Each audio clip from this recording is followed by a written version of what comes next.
All right, I believe, let me just double check. I believe I am live. Just checking here. So, all right, everybody out there in YouTube land, looks like we are live.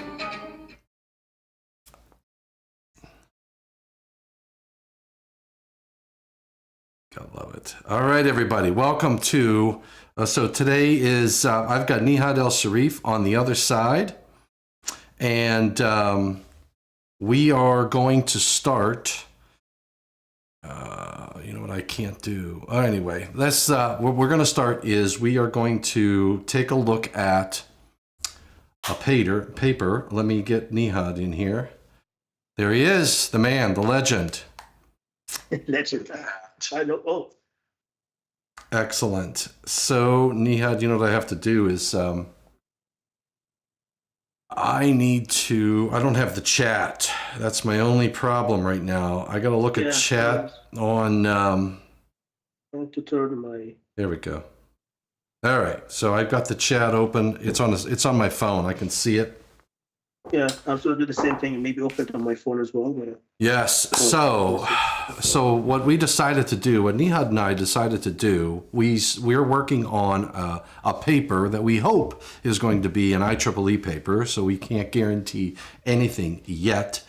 But many of people out there, many engineers and others might not know what it takes to put together an IEEE paper or any technical paper that's going to be published, right, Nehad? Right. So this is a really good opportunity to basically watch two individuals, two engineers, write a paper together. So what we're going to do is I'm going to share the document that we have so far, and we're just going to start talking. And hey, there's David Engelhardt is online. So and David is a hardcore. Yeah, I can see him online. Yeah. Maybe yeah. So good to see you there. So here's what we're going to do. So we are going to, let me just test my other screen. There's the paper so far. Right. And you know, just to give, I guess, everybody watching, sorry, I was just still setting up. We're running a bit late. Yeah, go ahead. At least now I can see the chat on my phone. But I was going to say, this was just a very last minute decision. I think Tom and I were talking about this less than 24 hours ago. It was yesterday afternoon for me. Yeah. And here it's 10 in the morning. I think it was like 3 or maybe 4 p.m. or even 5 p.m. Eastern time.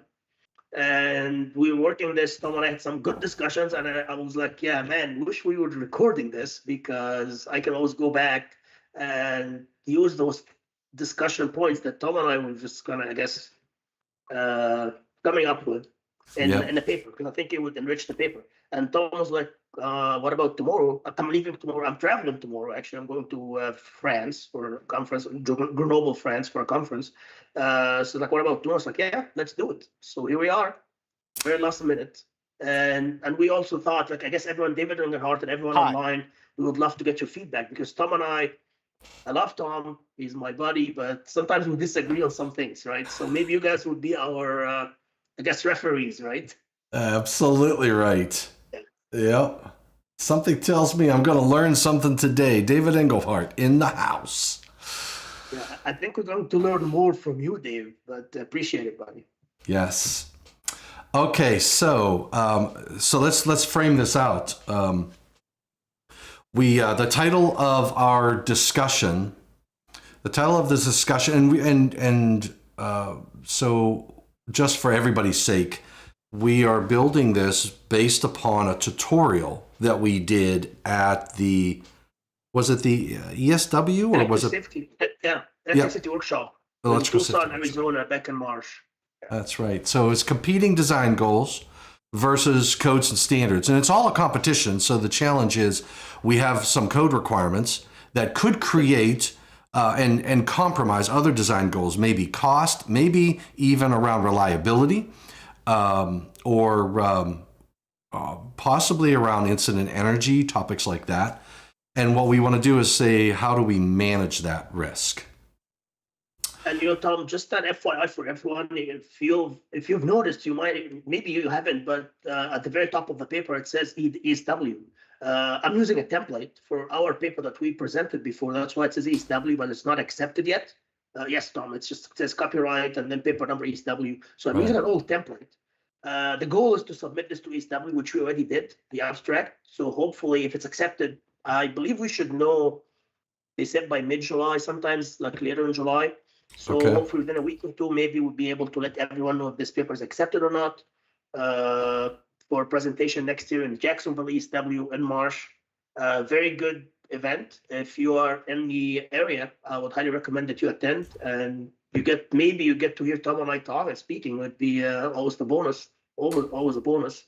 Absolutely. And yeah, so what I do, Tom and I, this kind of more really my preference. You normally for IEEE conferences or sometimes other conferences too, you submit an idea, an abstract, right? And then people wait until it's accepted by the technical committee of the conference.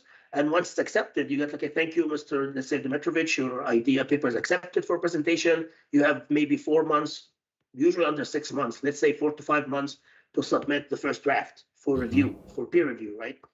I don't like to cut it that short because I travel quite a bit and Tom is the same and we're busy, right? So I always try to write the paper first before submitting it. I'm late because normally I would have the paper ready, before submitting the abstract even. But this year was just a tough year. It's NEC. Tom is busy. You had the first, and I'm as well. We had the first draft meeting. The second draft meeting is coming up pretty soon.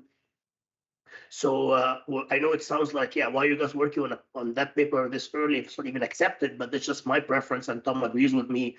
It just makes it much easier when the paper is ready.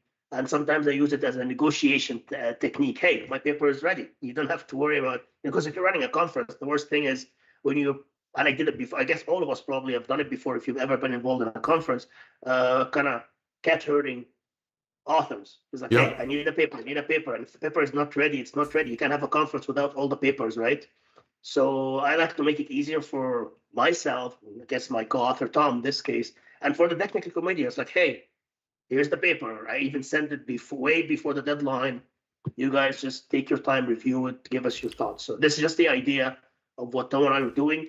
And again, we were talking about this yesterday afternoon. Had some things I wanted to discuss with Tom. Like I said, we came up with really good. It was a very good discussion, and it led to this live. So you guys will Absolutely. watch us working on the paper. Absolutely. All right, so let's get started. Okay, so where did you want to start? Thoughts? Okay, so I guess I can walk you and everyone on the guest on the live what I did. So we started the paper. There's an abstract. And the introduction. So the introduction that you see on the screen now, or you're seeing on the screen now, this was the abstract that we submitted to the ESW Technical Committee, Electric Safety Workshop, ESW. Is there any? Are there any changes to the? Let's just go straight into the changes. I'm not worried about describing it. So because we only have a short period of time, I just want to go straight into getting some work done. So if that's okay. Yeah, sure. Well, I guess this part, I don't know if you want to do it online or offline, but just read through and let me know what you think. Because it's just the introduction is what we agreed on. The abstract, I tried to summarize the introduction and rewrite it. So introduction should be okay. Okay, so the introduction should be good, and we can always go back and revise it. But we have good content that's not left over from the previous paper. No. How we were getting into the electrical hazards, right? Yeah. So the first, so after the introduction, the first section is the electrical hazard. Okay, so we have the electric shock, and what we were talking about last night was arc flash and thermal burn. Yeah, and then do we have thermal burn? Yeah, we have thermal burn. I added it yesterday, and I'm highlighting something because I wanted to, I guess, maybe discuss it with you and everyone. But yeah, so thermal burn is something new that we haven't discussed yesterday. All right, so as part of arc flash, we have the source of possible injury, release of energy caused by electric arc. That's no-brainer. The energy release is a result of the electrical breakdown of air. You get that. The 4 types of energy released. Okay, so we're saying the 4 types of energies: thermal, blast, Would you say acoustic is energy? So this was based on, and we had the discussion yesterday. This is the 2024 Z462, which is the Canadian equivalent to 7E. And that's what they did. I think I shared with you the annex yesterday. Yeah, That's what they did. I I know. kind of followed them, but doesn't mean that we have to. We can change it. I know. But it's kind of laid down the same way. That they Yeah, did. I don't mind doing it in that same way, but I don't know if is acoustic sound, is it considered energy? Is that an accurate? Whoa. I'm not sure. I guess we can look it up. Yep. Let me. You can look it up. How do I get? Hold on. Let me. I have to do this. That's the first thought process in my mind. All right. There we go. And then I'll put that back up on the screen. Okay, so what's our question? Is acoustic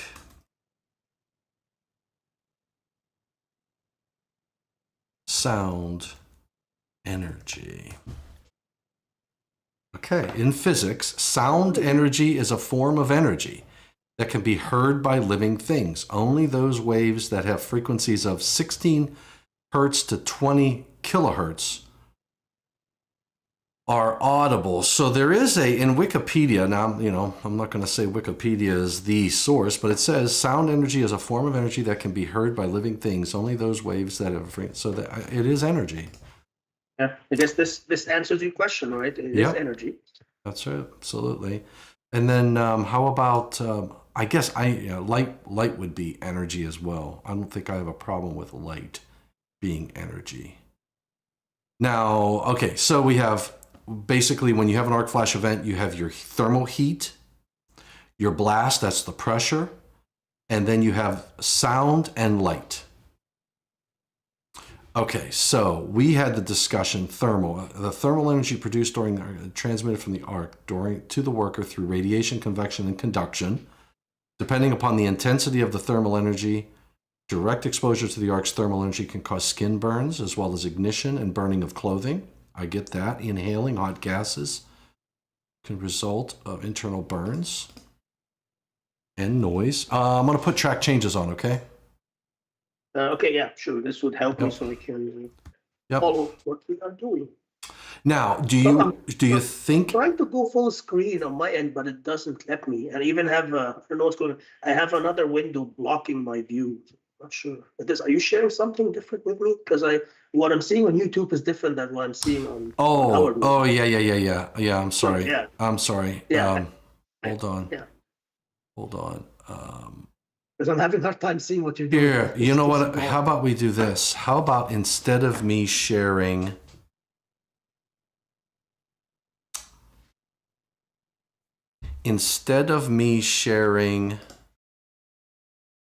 How about I just share the document with you? Is that better? All right. I can read at least because I couldn't. It was such a small window, and I couldn't go full screen or anything. Yeah. This is perfect. Perfect. Okay, so on thermal energy, sure thing. Okay, so I just added a period after, including the mouth, throat, and nose.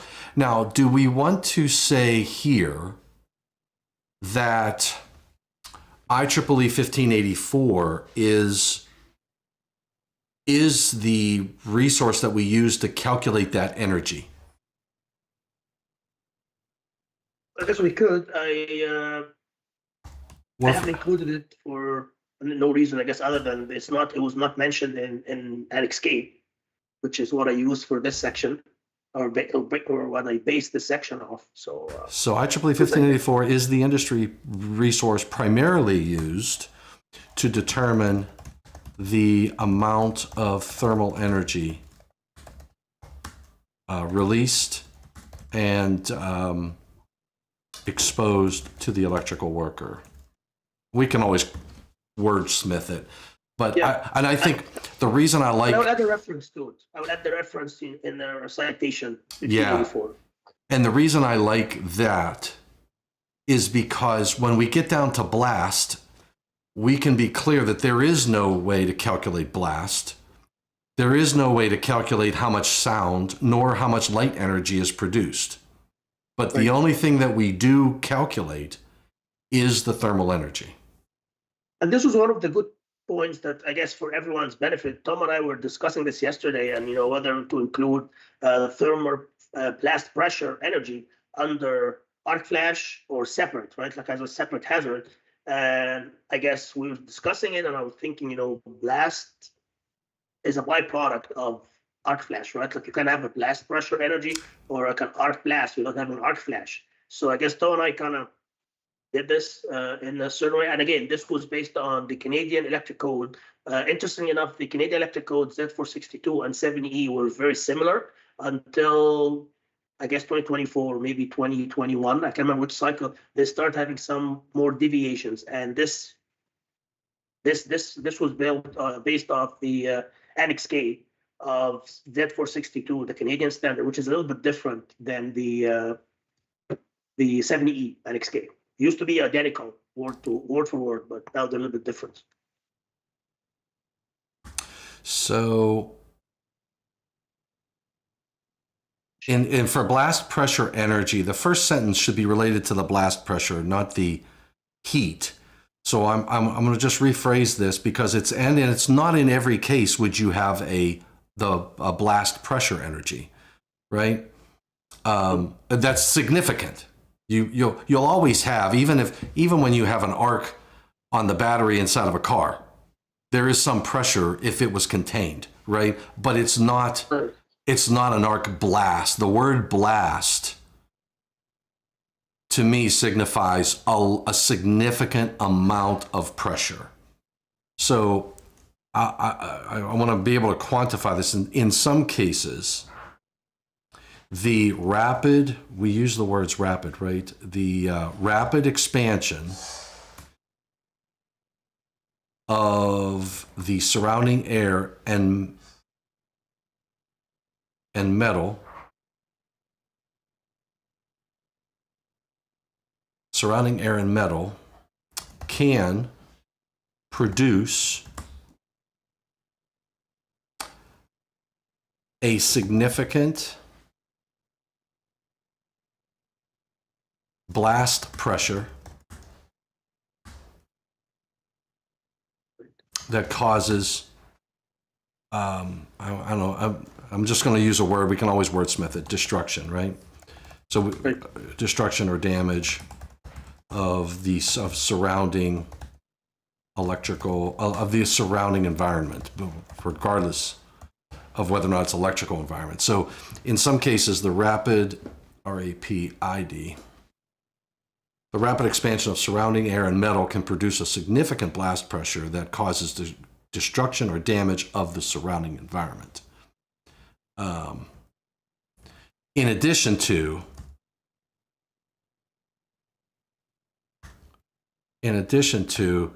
the heat generated by the arc event, because we already got the rest of this. And what I'm going to do is I'm going to not show the markup.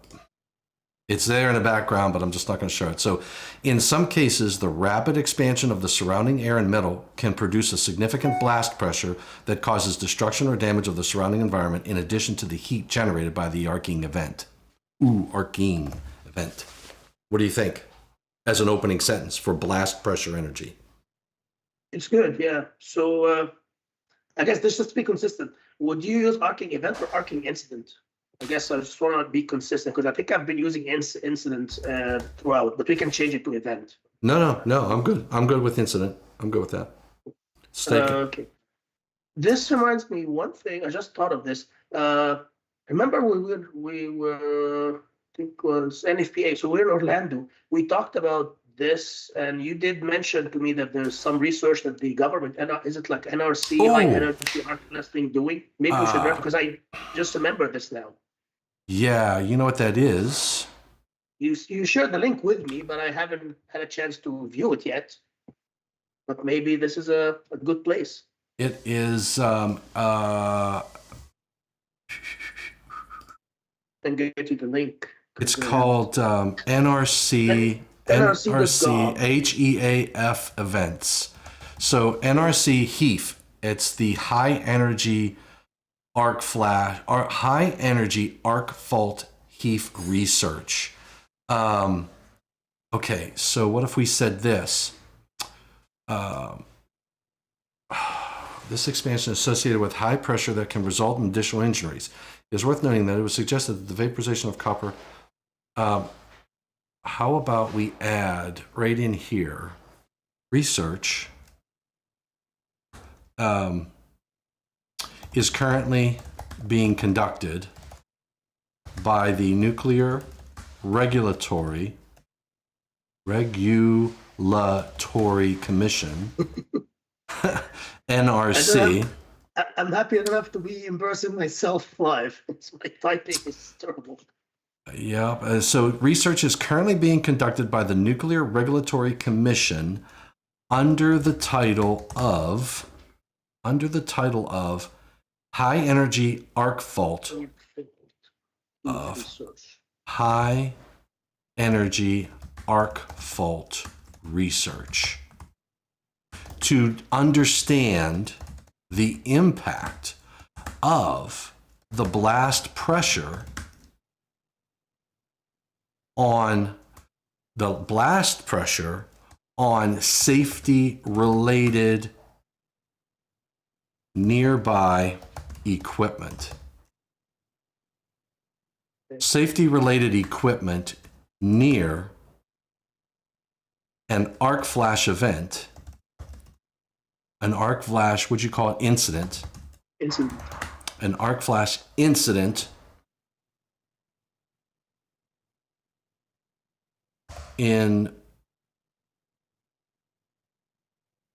so it's high energy arc fault research to understand the impact of the blast pressure, to understand the impact that blast pressure has. Geez, oh man, I can't. That blast pressure has on safety related equipment that is near other equipment that experiences an arc flash incident. Boom. So, Tom, just a friendly amendment, and instead of saying impact that blast pressure has, maybe you can say impact of blast pressure. Just make sure of blast pressure, and then just continue the sentence. You don't need the has. Yeah, blast pressure on safety related. And I think safety related equipment that is near. You have two ends, but we can fix this later. An arc flash incident. Yeah. So now I guess my question would be: should we have this here? Like I like the sentence, or remove it till at the end of the paragraph? So it's gonna. You know what? It does sound like, to your point, let me do a Control X. It sounds like a concluding sentence, doesn't it? Right. That's what I was thinking, yeah. So we talked about it, described it, and then say, hey, there is more research, and I can add the link to this, to the website, so that hopefully the reader, if the reader is interested, they can always go to the link and just learn more about it, right? Yeah, and you know what I'll do is I will take the link.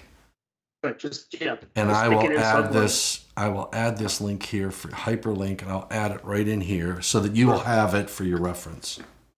Right, and I'll I still all this highlight, like all the yellow stuff, add web link. I still have to do all this, so yeah. Perfect. Do all the citations, so yeah. Perfect. Thank you, Tom. Muy bueno. Good stuff. Yes. All right, so let's go back up here and take a look at what we have for blast pressure. In some cases, the rapid expansion of the surrounding air and metal can produce a significant blast pressure that causes destruction or damage of the surrounding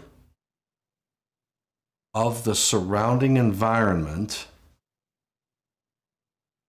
in addition to the heat generated by the arcing incident. This expansion is associated with high pressure. Do I need that? I think we already said this, right? This expansion is associated with high pressure. Oh yeah, no, we didn't say that. So we said okay, I'm good with that sentence. It is worth noting that it was suggested that the vaporization of copper or other metals by the arc could result in life-threatening blast pressures.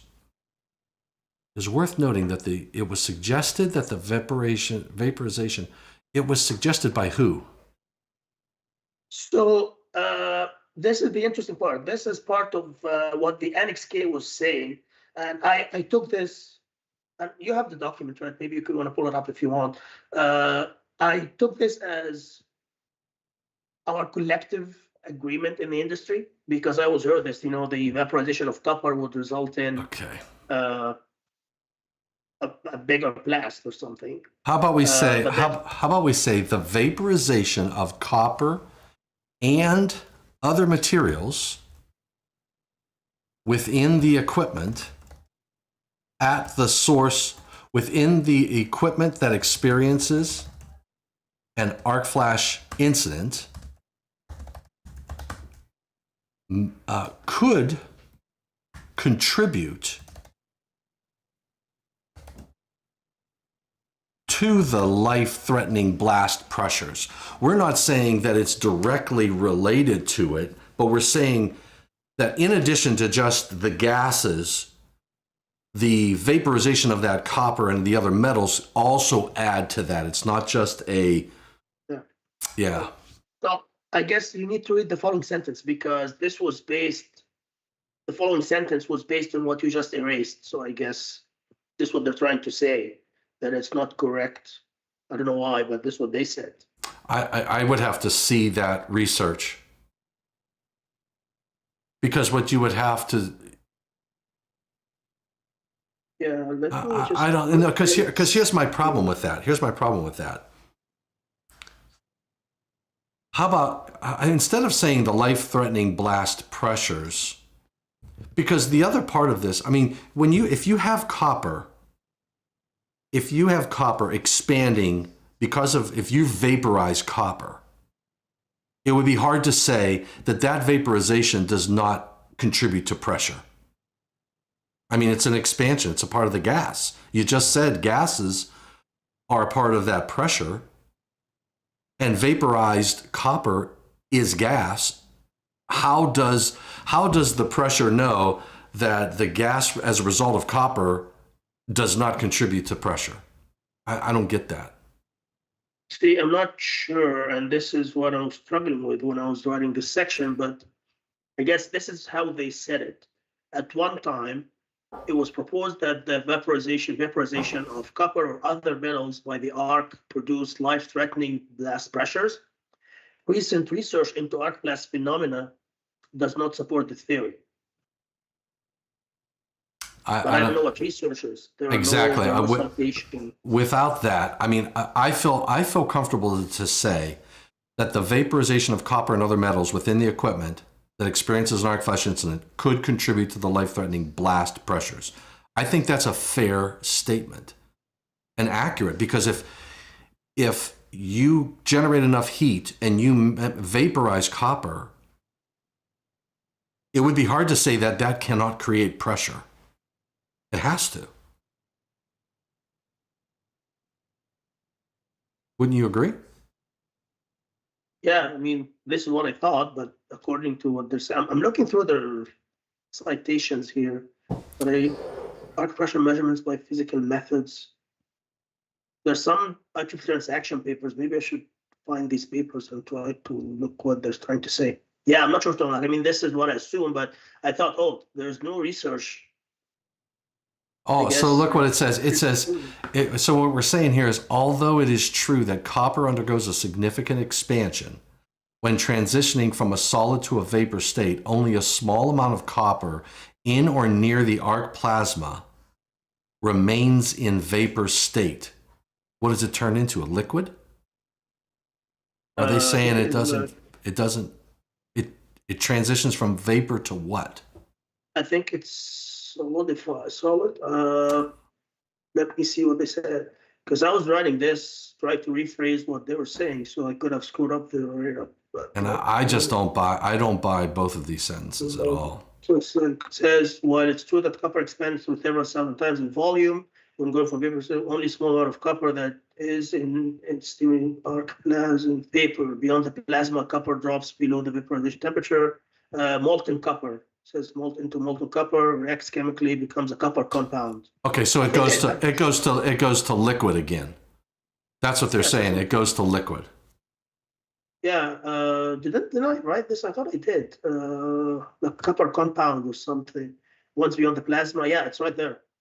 Vaporization temperature condensed into molten copper and forms a copper compound via chemical reaction. It's the following sentence. I'd have to see that study. And if we're, I just don't. I mean, I don't disagree that you have molten copper in there.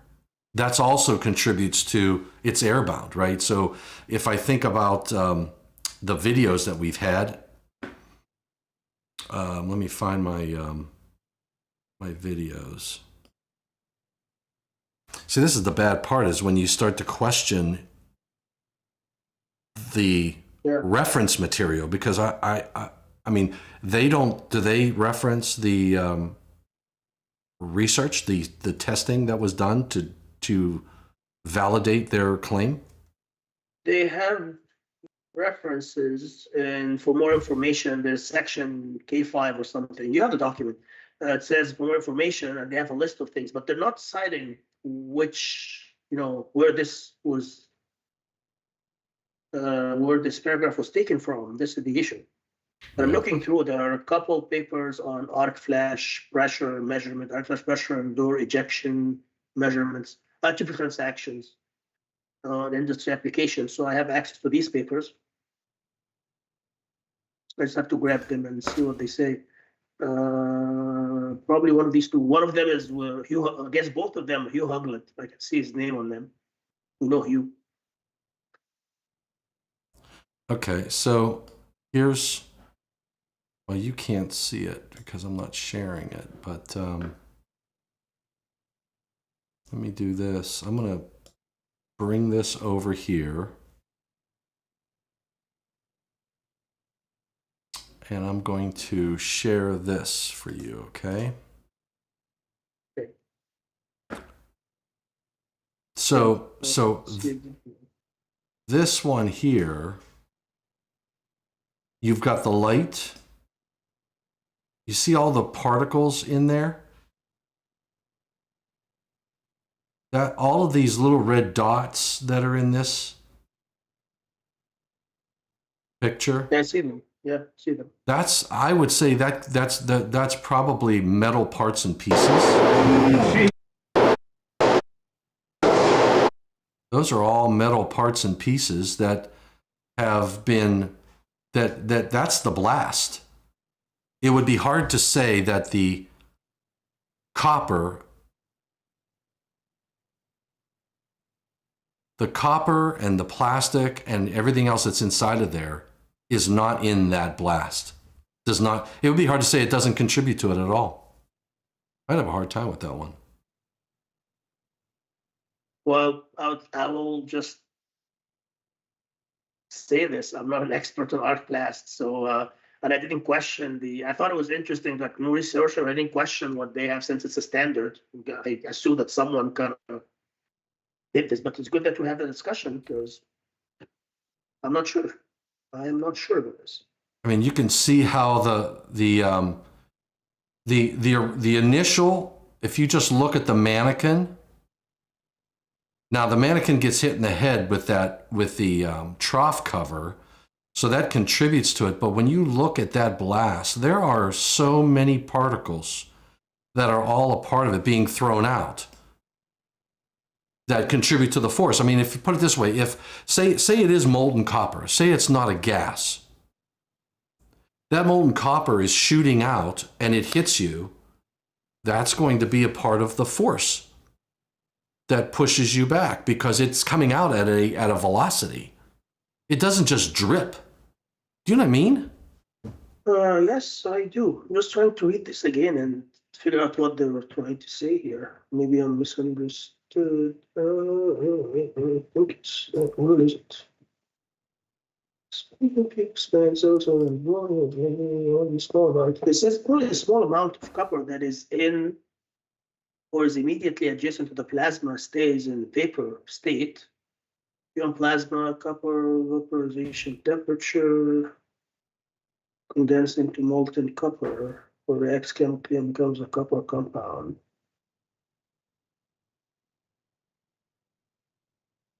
So it's not vapor, right? Like, because I guess the red dots wherever you were showing, this is just metal, right? It's not vapor, right? Well, what's all the cloud? What the in that video? What is the cloud? What is the all that black smoke and everything that comes out of there? It's not made out of. It's not existing in the air, and you just take what's in the air and you say, "Oh, I'm going to take all of that and convert it." It has to be the materials that is arcing and melting. It's got to be the plastics, the copper, the aluminum, and possibly some steel vaporizing.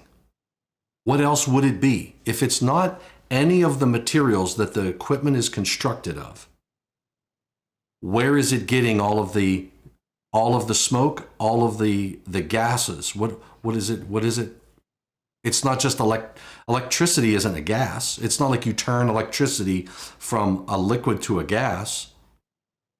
You're heating and vaporizing the equipment. And I don't know that I agree that the copper doesn't contribute to it. It says once beyond the arc plasma, copper vapor temperature drops. I would agree with that, but how fast is the temperature? So I don't disagree with what they're saying in that sentence. Once the beyond the arc plasma, the copper vapor temperature drops. Well, how far away from the arc plasma? And it has to be outside of the equipment, which means it's already put force on the person. Fred B says, copper as it turns to vapor expands exponentially compared to its original state. So how does it contribute to a blast? Hold on, I gotta see what he's saying. What is he saying? What I can't read. So how does it not? He said, how does it not contribute? Yeah, that's exactly right. How does it not contribute? That's where my head's at. I'm with Fred on that one. I guess they're not saying that it doesn't contribute. They're saying it contributes in a smaller portion of copper contributes. Okay. I start to understand this vaporization temperature thing. I'm not a chemist. I don't know. So this is a fair statement then. The vaporization of copper and other metals within the equipment that experiences an arc flash incident contributes, I'm not going to say could, I'll just say contributes to the life-threatening blast pressures. I'm not saying how much. I'm not saying it is the primary contributor. I'm not saying it's 90% of the pressure. I'm just saying it contributes to the pressures. I don't agree with, however, recent research on arc blast phenomena does not support it. I don't agree with that. And I think I'll say that copper, what if we did this? Copper undergoes a significant expansion, 67,000-fold increase in its volume when transitioning from a solid to a vapor state. Okay. Only a small amount of copper in or near the arc plasma remains in a vapor state. I don't agree with that. I really don't. I mean, even if that's true, that has nothing to do with what we're talking about. Because if you initiate a projectile, let's say that it's vapor and it starts to go away from the source and it turns into a solid again. It's now a projectile, which causes force on whatever it hits.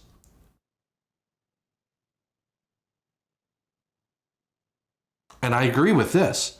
Vapor state, once, I can agree with this. Once beyond the arc plasma, copper vapor temperature drops below the vaporization temperature and condenses into molten copper or forms a copper compound via a chemical reaction. I can agree with that, but that's already escaped away from the event, which could be going anywhere, but it's not just going to drip. It could be hitting the person Yeah. in front of the equipment. Yep. Now, it says studies have shown that arc blast pressure is mainly a function of the fault current and the failure of the electrical equipment enclosure. I don't agree with that one either, because remember, we talked about this yesterday. If I have no failure of my electrical equipment enclosure, none whatsoever, it moves zero. There's no movement. It acts as the funnel to push the pressure. If I have a failure of my enclosure and it pushes out, I'll have less pressure facing the electrical worker because the pressure is expanding the sides. I would say it's a failure of the components inside that become vapor.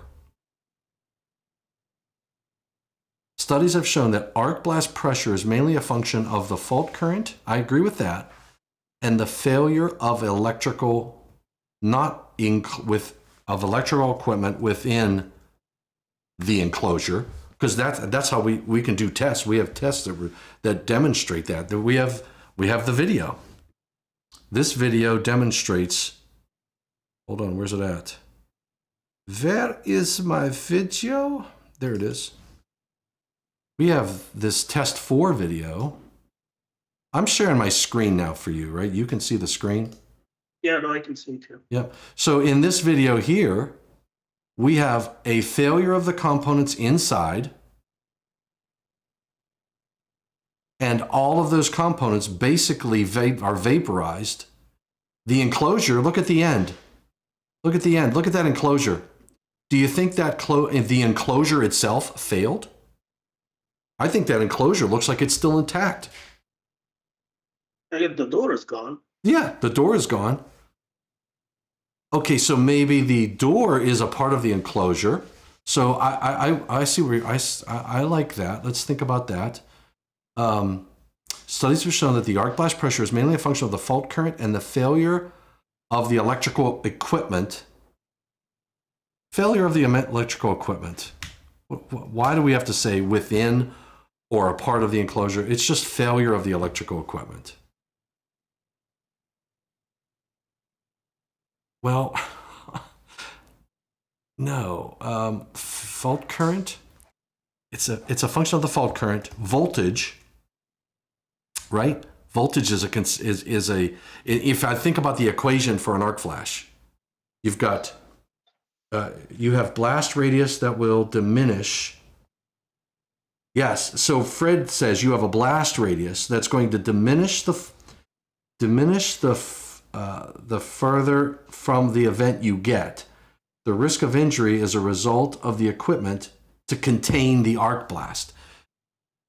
Yeah. So you have fault current, you have voltage, frequency. Is frequency? I think frequency plays a role.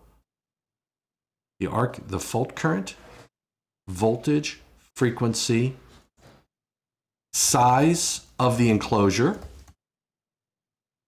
right? So the smaller the enclosure, the more force you're going to get towards the user, and the failure of electrical components and equipment. Electrical components and equipment.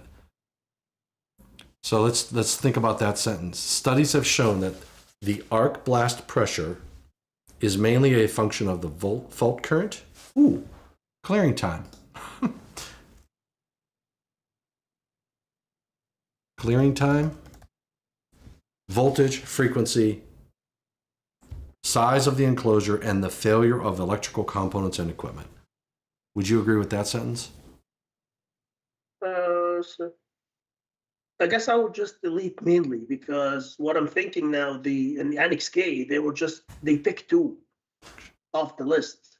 If Yeah. we're listing everything, then I guess we can't say mainly anymore. It would be like depends on all this, right? I like it. I like it. And then we're not saying, and because I don't think there is a reason to say which one of these is the most contributor. Is it the voltage that's the big contributor? Is it the size of the enclosure? Is it the fault current? Is it the clearing time? We don't have to get into that. What we know from studies is, I was gonna say, do we even know which is bigger part? It's like arc is so hazard. I mean, that's right. erratic, and we don't really know which is the main contributor versus which is. I mean, we don't know the weights. I That's guess right. we know that they're all contributing, but the weight is interesting. I don't know which is. Yeah, it's just very highly unlinear or non-linear. Not non-linear. I would agree. Okay, so I think I can stand behind that sentence. I think it's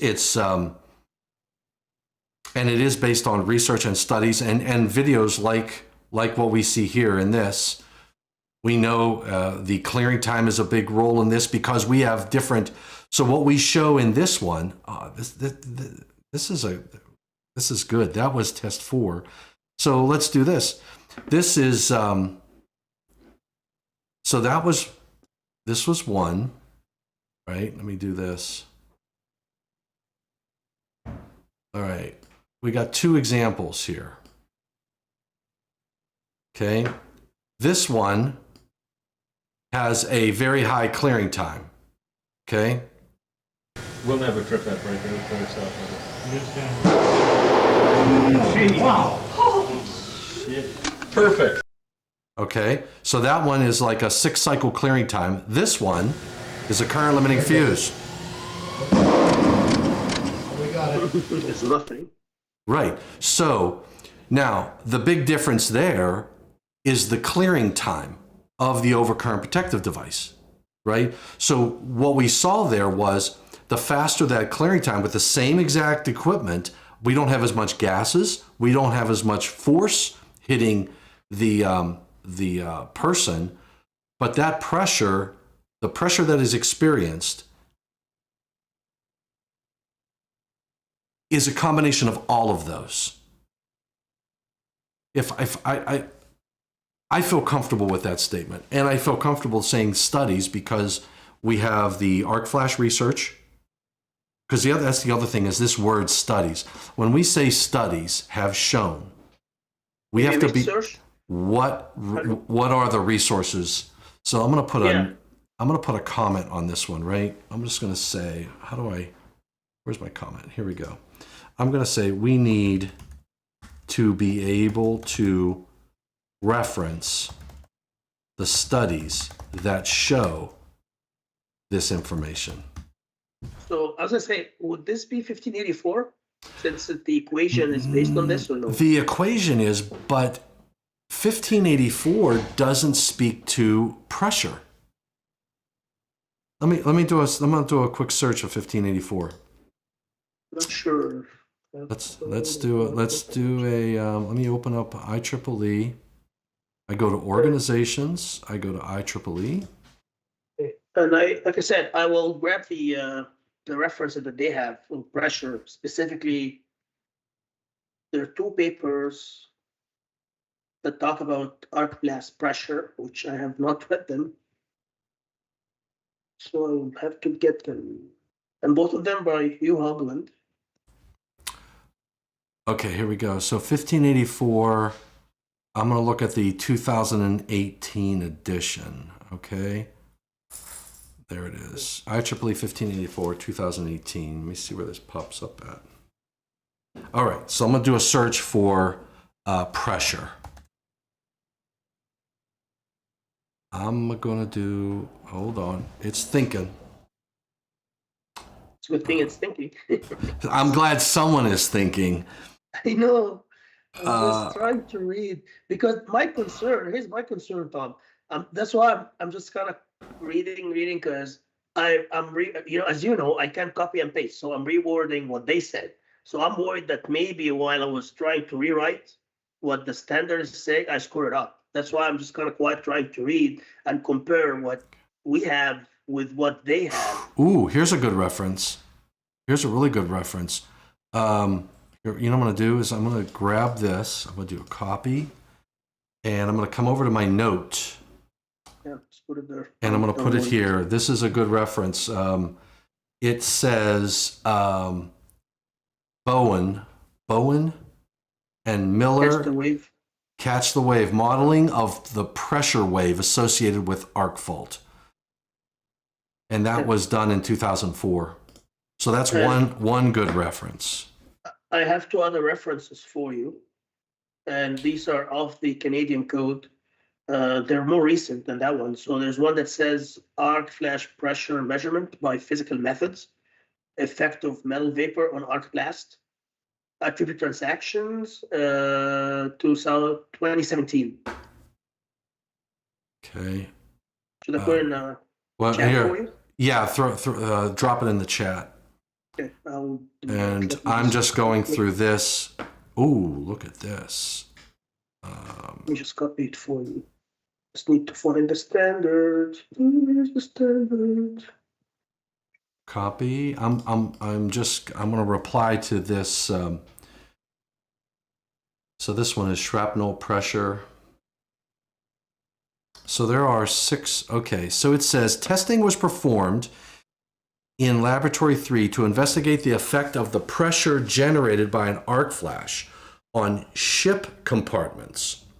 Incident energy testing was included as part of the program and witnessed by representatives of IEEE Standard 1584-2002 Working Group. The laboratory used a test chamber that simulated a ship compartment for all tests. It was a 13.6 metric ton, it's 15 tons, 16 foot by 16 foot by 10 foot enclosure made of steel plate with reinforcing channels, blah, blah, blah. Further testing was conducted by IEEE. So IEEE 1584 does have information about the test programs for pressure. So I would say 1584 is another good reference. And I'm going to... And I just dropped 2 references in the chat. Both of them are Industry Application Society transactions. All right, I'm going to say IEEE 1584, 2018, section F2. So I'll put that in there, and let me grab the stuff from the chat. Okay, Hugh Hoagland, copy. And there's 2 papers. I tried to have an enter, but I guess enter for when I did enter to separate the 2 references. That's okay. I'll just put them both in there just so we captured them. All right. So we have we've got our studies reference, so at least we support our claim. I guess I have to. I don't know when you have a chance, but I will read through these references and try to find something what the guy were talking about. At least the 2 by Hugh Hoagland, because these are the ones from the Canadian Annex K of the Z462, which I believe the only 2 references that talk about arc blast in this annex. So whatever this, vaporization temperature, copper, whatever, should be from either one of them. Okay, hold on. Fred says the statement that blast pressure is negligible when the doors are open, are they suggesting it is safer to have the door open in the event of an arc flash? Where does he see that? Studies have shown the arc blast. Okay, hold on. Such failure unleashes pressure developed within the enclosure and instantaneous heating. I agree with this. Find the air surround. Reported injuries offered by workers stem from being hit by an ejected closed door, broken. I agree with that. Additionally, concussions and falls have also been. Finally, it is worth noting that studies have demonstrated that blast pressure is negligible when the enclosed. No correlation, but I don't agree with that at all. And the reason I don't is because of this. There's no door. There's no door open on that. And do you see the pressure? You know what I'm saying? I don't agree with that either. Good catch. Good catch, Fred. We're going to have to throw Fred's name on the paper. With an acknowledgement section. Research is currently being conducted by the Nuclear Regulatory Commission, NRC, under the title of... All right, so I feel much better with this paragraph. Let's go back up through it again. In some cases, the rapid expansion of the surrounding air and metal can produce a significant blast pressure that causes destruction or damage of the surrounding environment in addition to the heat generated by the arcing incident. This expansion is associated with high pressure that can result in additional injuries. This expansion, the vaporization of copper and other metals within the equipment that experiences an arc flash incident contributes to the life-threatening blast pressures. Copper undergoes a significant expansion when transitioning from a solid to a vapor state. Once beyond the arc plasma, copper vapor temperature drops below the vaporization temperature and condenses into molten copper or forms a copper compound via chemical reaction. Studies have shown that the arc blast pressure is a function of the fault current, clearing time, voltage, frequency, size of the enclosure, and the failure of the electrical components and equipment. Such failure unleashes pressure developed within the enclosure by the instantaneous heating, expansion, and confinement of the air surrounding the arc. Reported injuries suffered by workers mostly stem from being hit. I'm not going to say mostly. I'm going to say reported injuries suffered by workers include being hit by an ejected enclosed door, broken parts of equipment, and shattered insulators. Additionally, concussions and falls have also been documented. Research is currently being conducted by the Nuclear Regulatory Commission under the title of High Energy Arc Fault Research to understand the impact of blast pressure on safety-related equipment that is near other equipment that experiences an arc flash incident. What do you think of that? I think it's good, yeah. And I'm just going back to what they said. Yeah, this pressure. I don't think, to Fred's comment, they're not saying in the annex of the Canadian code that not Canadian code, the Z462 standard, that leave the door open and just say that the pressure, and maybe it's not worded properly. It says the blast pressure is negligible for an open enclosure. Yeah, and that's the language. I mean that. So, and what I say to that is, do you think that this pressure is negligible? I don't think that's negligible. Yeah, I'm just playing the devil's advocate. I think what they meant is they're trying to say compared to the one with the door closed, it's lower, but maybe not negligible. It's just less. Yeah. So it could be poor wording. I don't know. I mean, I didn't write that part, so I don't know. Not sure what were they trying to do.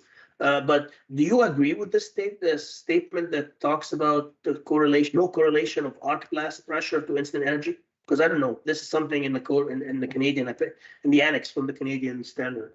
I don't. Researchers. I don't know. I don't know. I'd have to.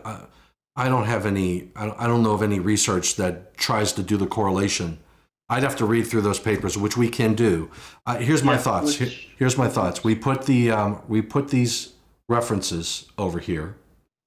Right. We need to get a copy of those references, read down through them, and see how we may change or modify this paragraph on blast pressure. I agree. Because this is, I mean, I'm glad that we're having this discussion, hopefully, and thank you, Fred, for contributing to this, for your contributions. Because the arc blast is one of those areas, it's more like a black magic kind of thing, right? No one really knows what's going on. We know that it's there. Like even in the 70E, they don't really mention it. I mean, it's mentioned, but no one talks about it, right? It's there, but It's not really there. You know what I mean? Yeah. No, you're absolutely right. I thought the Canadian guys were trying to, I guess I'm Canadian too, but in Canada, we tried to clarify it, but maybe since it's the first time ever that they wrote this, maybe this annex needs more love, like you always say, Tom. Yeah. Might need more love, and we look forward to public input. Yeah, so I mean that that annex material. Anyway, I'm not gonna. All right, so I feel comfortable with the blast pressure. Let's take a look at acoustic sound. When metals and gases are instantly converted to plasma, sound pressure levels exceeding 130 decibels, I'm gonna say can be generated because it really depends on the magnitude, right? Because, and my reason for that is, for example,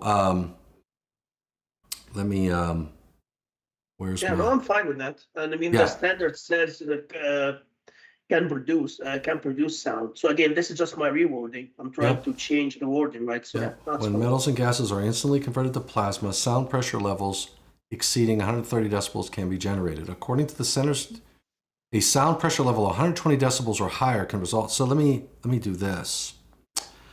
I have a organizations NFPA 70E presentation. I have a oh man, where's my I have a PowerPoint on sound hazards, electrical hazards, hazard shock, hazard arc flash, injury, gas, heat, light, sound. Here we go. Injury. It's not okay. So here's my my discussion on injury. So what I said was, you got hearing loss, loud noise, particularly harming, damage to air cells, damage to nerves. You got your middle ear, you have your outer ear. Talk about the different parts of the ear. Here we go. So 30 decibels is a faint sound or whisper. 85 decibels is the beginning of OSHA regulations. 90 decibels, you have risk of hearing damage in 8 hours. I'm wondering if this material might be good to add to our paper. I would 100% agree. I was just about to suggest this because I've never seen this presentation before. I guess this is like an Eaton thing that you did. So yeah, Mm-hmm. do you have sources for this? Obviously, like reference. So I guess we can maybe add this. I Open up the do. reference. Oh, that's a very good point. I do. I said I do. I do Yeah, believe I do. I'm Hold sure you on. do. Yeah. So maybe add Yeah. it. So let me do this. How about we do this? That's good. The more, the better. I would Yeah. say. So I am going to put this over here, and I'm going to in here. I'm gonna go boom, boom, bam. I'm gonna say I'm just gonna put a thing in here. 30 dB faint sound, comma whisper. 80 whoop. All right, 85 dB. 85 dB. Beginning of OSHA regulations. 90 dB. 90 dB. Oh, man, glasses. Uno momento, señor. 90 dB. Risk of hearing damage in 8 hours. And then we give an example: lawnmower, truck, traffic. 95 dB. Risk of hearing damage in 4 hours. Hey, Tom, sorry to interrupt you, but this is good information. But just to give you a heads up, what I'm going to do is I will turn this into a table instead of having a list, and Yeah. then just reference the table. Yeah. So to give me the information, I will make it a table and say, hey, here's the information for the different levels of acoustic levels, whatever. Yep, in 2 hours. And chainsaw, stereo headphones. It's 100 dB. Okay, and then I got 110. Risk of hearing damage in 7.5 minutes. Because, and the reason I went down this road, Nehad, was because when you're teaching a class and you try to say, and you try to have, you say how loud an arc flash event is. And you go, wow, 130 decibels. And you go, well, okay, 130 decibels. What is 130 decibels and why what does that sound like? So that's when I started to look at this whole discussion of, okay, give me some examples. Yeah, no, it's always good to have analogy, right? Because people know what it, like the lawnmower or truck traffic sounds like. So it's always good to use those examples because, honestly, 130 decibel doesn't mean anything to me, or 120 decibel. That's just what I found in the standard. And again, I'd have a chance to, I guess, decipher the information. It's just like, yeah, well, if you say 120 is the hearing damage, then it is what it is. But I like that you're comparing it to things that the reader can relate to. Yeah. Yeah. Because everyone knows what a lawnmower sounds like, and it's not a nice sound. Yeah. Or chainsaw, or sandblasting or something. Yeah. Snowmobile from driver's seat. Snowmobile from driver's seat. So what was funny was I liked this one. It says risk of hearing 115 decibel, risk of hearing damage in 15 minutes. Don't let a baby cry for more than 15 minutes because they'll damage your hearing. 115, 120, and then 125 decibels. 125. Go ahead. So Tom, what do you mean by stadium football game? Is this like the sound of the crowd? Like, I'm not sure this means stadium football game. That's right. Yep. Air raid siren firecracker. Okay, so what you have between brackets is the examples, right? Yes. Okay, so here's what I'm going to do. I'm going to create a table, 3 columns, the decibel level, Yep. and then the damage or risk, and then examples. Yep. It will be three columns. Okay. I can do that. So all the stuff between brackets would be in a separate column. So it's interesting. So the audience or the crowd at the football game create 115 decibel sound? Yep. Well, they could. Yeah. Yep. I've never thought of this. Right? There we go. 165 is your arc flash event. Muy bueno. So why did it say 120, 130? I think it says 130 in the write-up that I have, right? Hold on, I'm looking. It says 130. It says it's exceeding 130 decibels. So 165 is that. So they put the line down here. So you're in the immediate danger to hearing loss 140, 165. I put the arc flash event at 165, and I can't remember what my reference was, but I'll have to find that. Wait a second. I might. Do you wanna? I guess this is probably not. Won't be enough room here to talk about the effect on the ear, because I know you're showing some interesting images in the. Yeah, I don't have to put that. We don't have to put all that. Yeah, but I know where we can use this information. Where? Oh, yes, in our book. In our book, yeah. I don't know if you want to spill the beans on this. Nope, I don't. I do not. Yeah, so that's why it's like there's another place we can use it for. Yep. Now I'm looking for. I thought I had saved. No, I didn't. All right. Okay, so I'm good with that. Let me close. No, this is perfect. This is perfect. I gotta That's exactly what I needed. A couple of those. All right. So let's go back to this now. All right. So we have.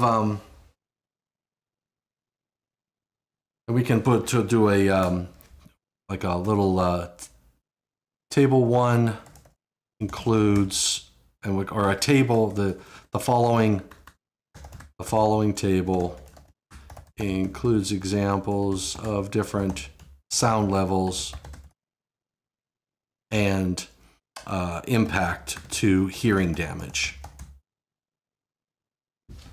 So you can do like a little introduction to that. That way we build out the sound energy and we relate it to something that is people can understand, right? Right. I don't think I have anything else to change in acoustic sound energy. That is good. I mean, it was a short section paragraph, but now we have more meat into it, which is, All right. is good. Dan Haruch. Dan says, isn't the arc flash a component of the explosion, and it's actually the arc blast that causes the sound and pressure wave? So Dan, here's my thoughts. So when I think of blast, what is he's hitting on the point that we had a little bit ago. Yeah. So here's my thought process. What is the definition? Webster definition of blast. Okay. Blast, an explosion or violent detonation, a sudden pernicious influence or effect, a stream of air or gas forced through a hole, a violent gust of wind. So, But I guess, Tom, I don't know, because this is kind of my thought, because we talked about this yesterday when we had our discussion. You can have an arc blast without an arc flash incident or event, right? So Right. I guess which one comes first? You have an arc flash, so it creates those other things, right? yeah, you have Sound. an arc flash that creates an arc blast that could create. My issue is when I think of the word blast, I would put it this way. When I go back to this because I had somebody else, I was in a class and whoever was teaching, and I can't remember, did this relation. And they said, look, the arc that you draw on a battery is an arc flash, right? So if I go on my car and I create this small arc, technically it's an arc flash. You have no pressure. You have, for example, here's another example. Forget about the battery. I mean, if we want to go to, where's my videos?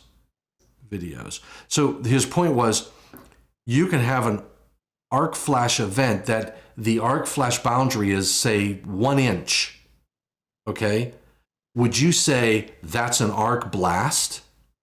I wouldn't say that the arc flash event that has a 1 inch, here's test one. Here we go. Yeah. All right. So let me throw this up. This is an arc flash event. Okay. Did you see that? The hand didn't even move. Okay. Yeah, The hand didn't even move. That's an arc flash event. That I could calculate that value of that. Would you say that was an arc blast? In my mind, I wouldn't call that an arc blast. So there was no blast. There was no pressure. Now, if you're close enough, if you put a piece of paper right there next to the arc, you can watch the paper move. And there is pressure being developed, but the pressure wasn't large enough to impact the person's hand or the mannequin's hand or the body. It wasn't able to project itself because it was not, I would say it's not an arc blast. But Tom, for the last video that you just showed, would there like a current limiting fuse or some kind of mechanism? It reduced the time, yeah. So this is, to me, the answer to Dan's, I guess, question, and he just added something else. He talks about the arc welders, which I guess I would kind of disagree, because we're only talking this specific case about incidents when there's an arc flash incident, not welding, and there is no protection, right? Because obviously, like Tom just showed, this video clearly shows no pressure because there was an but- engineering control, right? Used. But here's the thing, though. There is a pressure. There is a pressure. It's just not large enough to move the hand. So let's go back to what he originally said. Dan originally said, isn't the arc flash a component of the explosion? It's actually the arc blast that causes the sound and pressure wave. I think he's technically right. He's technically right in that it's now whether or not I qualify that in my mind as a blast. The sound that we're talking about, the sound and the pressure wave. The sound and a pressure wave could, I don't know if I would call, I could argue, I don't have a definitive say it's this much pressure is when it is classified as a blast. Do you know what I'm saying, Nehad? I think he's right that the arc flash event, that initial sound is a rapid release. And you could say it's a part of the blast portion of an arc flash event. But the way we're trying to define the blast pressure energy, we're saying that it's an energy that does damage to personnel or other components. Even in that little video, even in this video, I closed it. But even in that video, you do see some particles come out. It's just not enough to move. So I don't know that I would say he's not right. I think I would say, yeah, he's saying you're comparing a firecracker to a sparkler. The firecracker is going to be very loud because it's a rapid release in a very short period of time. The sparkler is just, it's sizzling, so to speak. It's not as fast and rapid release of an energy amount. Same thing with a 22 going off. If you shoot a gun, 30-06 versus a 22. The 22 is a small crack. It creates a lot of sound. And it's because of the pressure that's being released. But if you take that same 22 round, if you take the same 22 round or a 30-06 round, whatever bullet, and you don't put it in the gun, which has the enclosure that creates that barrier where you have the pressure that's pushing the projectile out the barrel, if you just ignited that or initiated that round, that shell, that 30-06 round or 22 round outside of the gun environment, you're not going to get the same level of volume of sound because the pressure is not there. So I think it is pressure, but it's pressure. It may not be quote unquote a blast. That's the problem I'm having. I think that's the problem I'm having is that word blast. I think in somewhere in here, we don't have, I'm just going to put a note. I'm going to put a new comment. I'm going to put a comment on this, okay? And I'm going to say, we don't have a way to determine what level of pressure moves you into a quote unquote blast. Right? All arcing events are going to have some level of pressure associated with the event. But what constitutes a quote unquote blast is not defined. Nobody really defines, well, that was a blast, but this one is just an arcing fault. You know what I'm saying? Yeah, I'm still struggling with this because I mean, if there's an arc flash fault, not just like a welder or something, you're still going to have some high pressure, whether you call it a blast or not. Like you're not going to get the same, like the video that you showed, you'll get the same, with very low pressure because this was controlled by a current limiting fuse or something. Yeah. Current limiting fuse, you said. Right? You did, but So there's still going to be something. the event was really fast. You still had sound. You still heard a sound. It wasn't as loud, but so was the pressure very low. As pressure goes up, I wonder if there's a relationship between pressure and sound. Do you know what I mean? Yeah, probably. I don't know what it is, but Yeah, there's is. probably. I don't know what it is.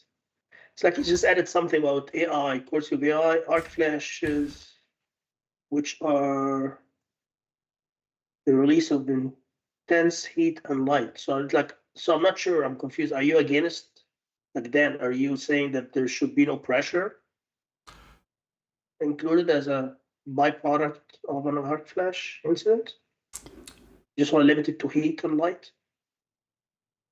I think you got heat, light, and obviously pressure.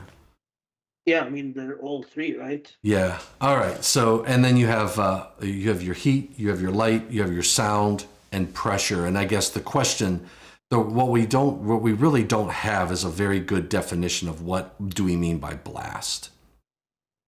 You know, an arc blast. There's nothing that says this much pressure is equates to an arc blast, and this is your threshold.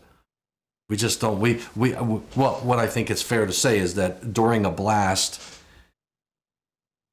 you can have significant damage to equipment. That's what we're talking about. When it moves the mannequin, when it blows the door off, that's an arc blast. It is.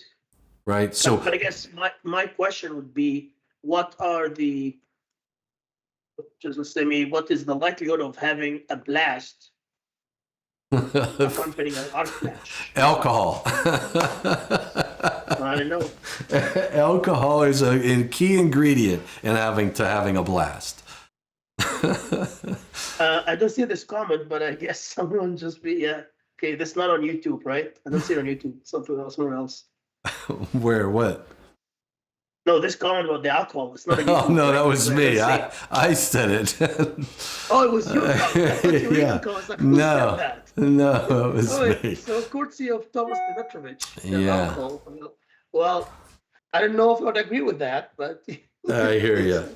All right, so I think I put the note about what constitutes a blast. Great discussion, Dan. I appreciate the input. Okay, let's talk about light. Now, I also have a slide deck on light. Yeah.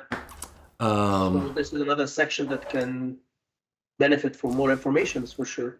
Yeah, let me show you what I have on light. NFPA. I have it as part of my 70E class. So, hazard, injury, heat, gas, light. All right, so here's what I've got on light. Let me show you something. Okay. And what I liked about this picture was the welder's helmet. All right, eye injuries are due from flash burns or like sunburn to the eye and can affect both of your eyes. A flash burn occurs when you're exposed to bright UV light. Symptoms: pain, bloodshot eyes, light sensitivity, watery eyes, blurry vision, feelings of having something in your eye. In hot work, exposure to the ultraviolet rays and radiant energy, the visible light bands produced by electric arcs and gas flames can cause eye injuries. The most frequent injury, UV keratitis. Keratitis, commonly called welder's flash. Yeah. What is this word? Keratitis? The intense ultraviolet light literally sunburns the surface of the eye.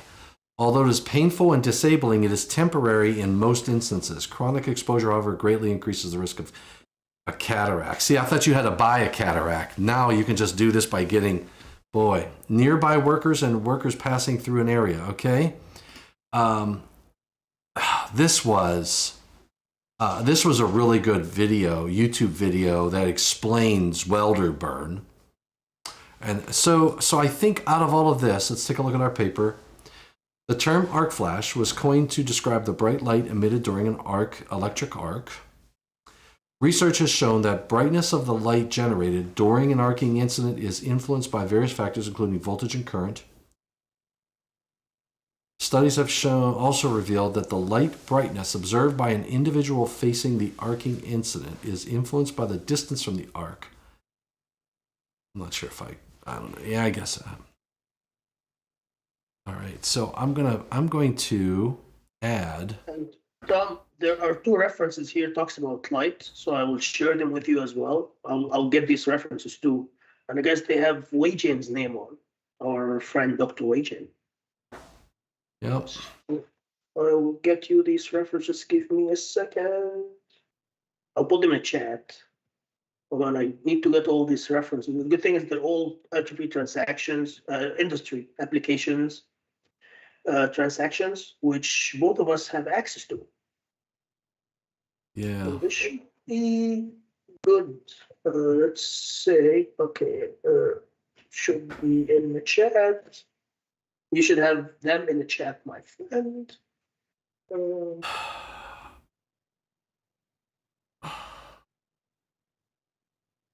know it's David Daney as well. So Daney is on one of them from UL. I'm just going to say exposure to ultraviolet rays and radiant energy.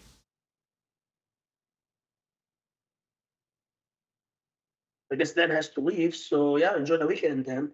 Thank you Hey, for, Dan. yeah, thank you for spending your time with us and helping us Absolutely. contributing. Yeah. Have a good weekend. The most frequent injury, UV carrier, commonly called welder's flash, occurs when the unprotected eye is exposed to the intense light heat from an arc. The intense ultraviolet light literally sunburns the surface of the eye. Although this is a painful decision, okay.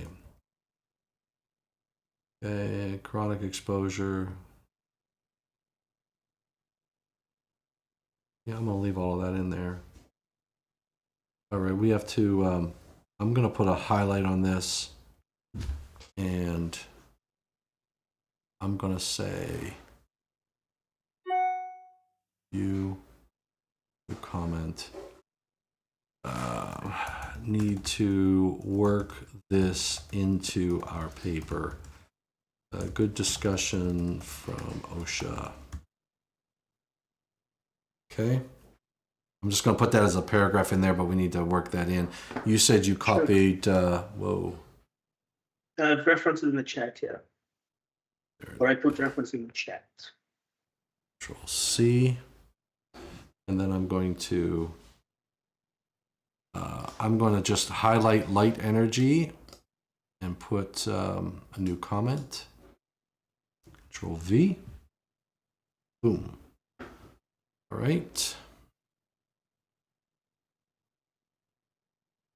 Alrighty then. I like this too. This is a good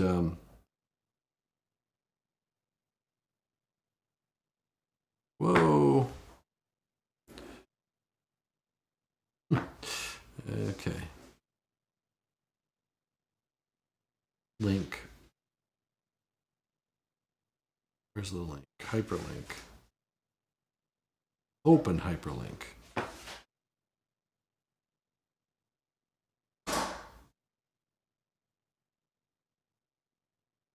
Oh, this is the YouTube video? Yes. Yeah. Otherwise known as. All right. There's I guess music. we can. Do you want to reference that video? I guess we can if you want. We could, huh? Yeah, I mean, yeah, we did it before. Yeah. I think you're allowed to reference online material. Okay. So I'm going to also Yes, give me the link. Yeah, give me the link because I can watch this video and then just reference it somehow. Control V. Nice. Okay. Perfect. All right. That's light energy. Now, thermal burn, a source of possible injury or damage to health. Okay, and FYI, I'm highlighting or damage to health because it kind of didn't make sense to me. I came up with this based on our discussion yesterday. It's not defined in 70E or Z462. I used the same definition format for shock and arc flash. It's always a source of possible injury or damage to health, but I don't know if damage to health applies here. That's why I highlighted it. Thermal burn, a source of possible injury. Yeah, I would say it's injury. Yeah, that's what I thought. That's why I just get rid of it, but left it for the. Oh, okay. So this is right. So this is The third hazard. yes. Okay. This is And I used okay. the light bulb example that we talked about yesterday. Yep.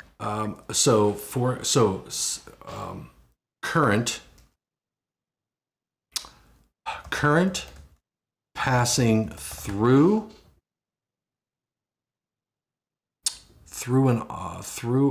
a conductive, right, object.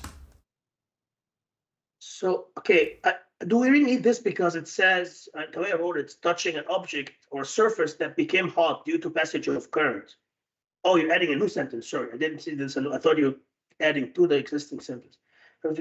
Yeah, but yours is associated with a light bulb, right? So you have this example. For example, coming in contact with a light bulb. Control Z.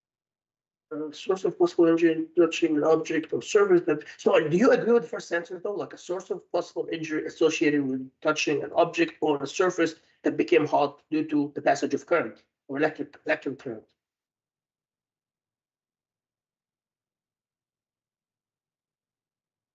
If that's just my definition, I came up with this.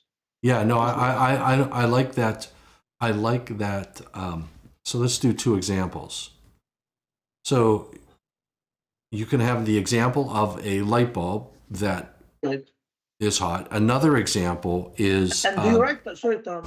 Before you go ahead, I didn't know how to say that you're trying to change the light while the bulb is hot. So maybe if you want to wordsmith what I did, I'm okay with that because I'm just trying to say. Initially, I said like you came in touch with contact with a hot light bulb. I was like, why would someone would read this? Like, why would you do that? But I want to emphasize that maybe while you're changing it or something. I don't know. Yeah, I know. We'll work on that, but I want to at least capture my head. Right now, I'm thinking of an example. I'm trying to think of the second example, and then we can wordsmith that one. Okay? Yeah. So the other example. A couple of examples to explain thermal burn hazard consists of the following.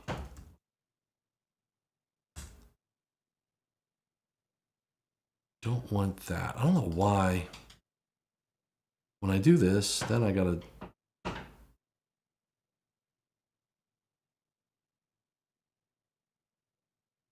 Do I bring them both over?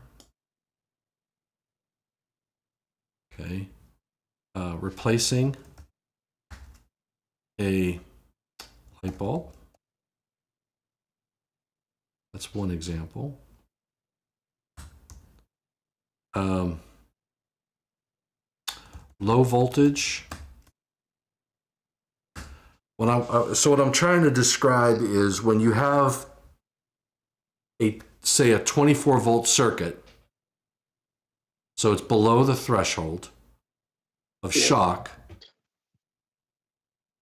driving current through a metal enclosure. So a low voltage fault.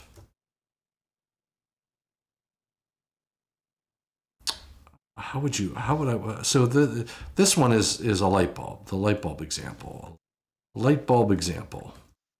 Are you thinking of the example you shared with me yesterday? I think you said something about maybe heating, the enclosure gets heated because current is going through it.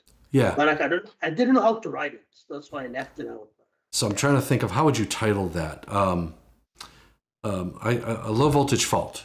I'll just call it low voltage fault. So it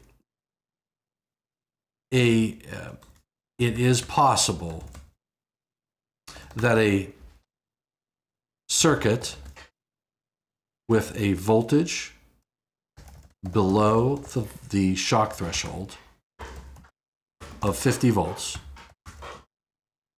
could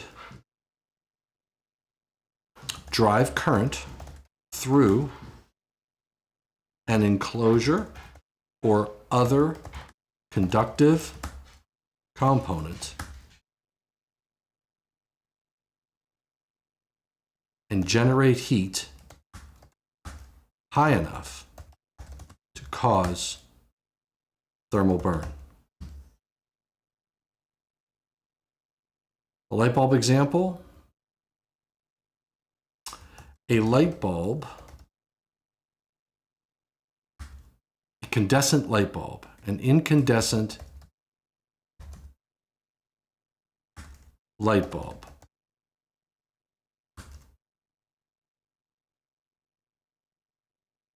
energized can generate heat such that if touched when on, or if touched when on, or immediately after being turned off, can cause thermal burn. What do you think? Good level. So these are two examples. I guess I have to. I'll word the format here. If you want to include the light bulb example, Yeah. and the low voltage fault. But I guess we need to, because here's my concern. Someone may think a fault is like an electric shock. So I guess we need to make sure that it's not an electric shock. But I said below the shock threshold. So it's not an electric shock. Could drive Right. current through an enclosure or other conductive component and generate heat enough to cause. Because the voltage is below the shock threshold, an electric shock hazard does not exist. Yeah, but In addition, an arc flash hazard does not exist. What do you think? No, it's fair, but just being the devil's advocate again, I think we talked about this. We can't really say that there's no likelihood of a shock under 50 volts, right? Because people sometimes get shocked on. Yes, I do. No, yes, I do. The electric shock hazard, if you look at the 70E, let's just go to 70E tells us that if it's below 50 volts, I don't need to have shock protection involved. 50 volts is the threshold.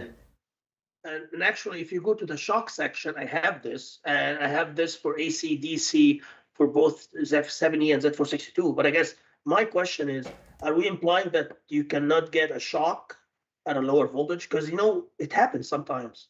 It's not a shock hazard threshold as, per 7E. Okay, but hold on. Then how are we referencing in this paper the shock hazard? Where's the shock hazard? Just go up. Oh, up? Yeah, before just the bottom of the page, yep. So, a source of possible injury or damage to health associated with current through the body caused by contact. The current passing through the body during an electric shock incident has two effects, thermal and neurological. Thermal effect of the body, blah, blah, blah. The neurological effect includes psychological. Well, where's the 50 volts? You said you had the 50 volts threshold. Oh, wait a minute. I have it. Or did I delete it? So let me just, okay, I'll check my other file. Maybe I erased it by mistake. No, I'm positive that I had it. Electric shock. Let me do a search for 50.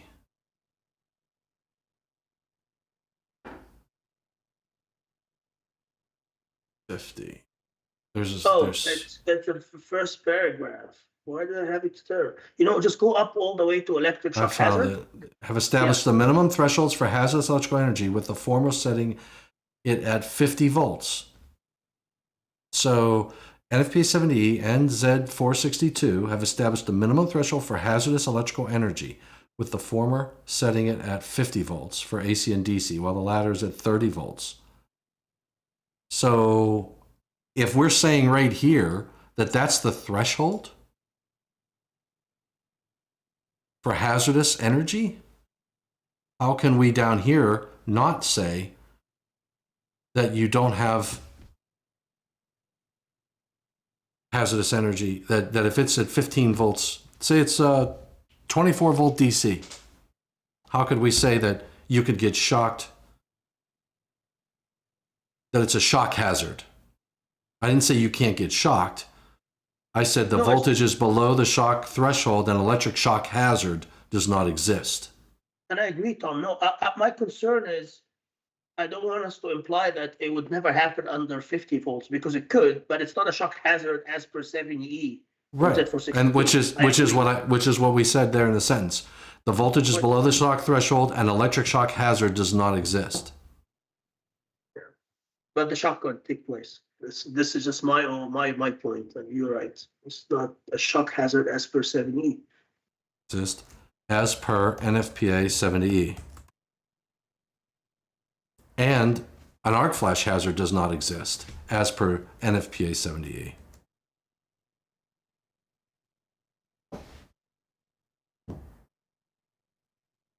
Yeah, okay. I will do this section. I'll just add 70 and Z462, but I can do this later. It's okay. So just be consistent with what we're doing. But this is fine. I'm good with this.